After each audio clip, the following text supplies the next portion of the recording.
was a radiant thread, illuminating our existence with her grace, kindness, and unwavering spirit.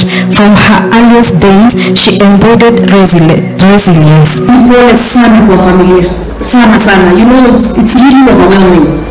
Unajua, sometimes hata mkiwachwa, like I've lost my father, mkiwachwa na one family member, it's very difficult.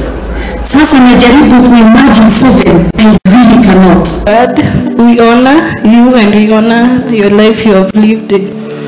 We aspire to carry forward your legacy of making a positive impact on others through our own journey. Your love, your patience, your understanding, your sense of humor will live inside us forever. Wish we had just one more chance to see your tender smile, to laugh with you again, our dear sisters and brothers, just for a little while. Gone too soon, but not forgotten.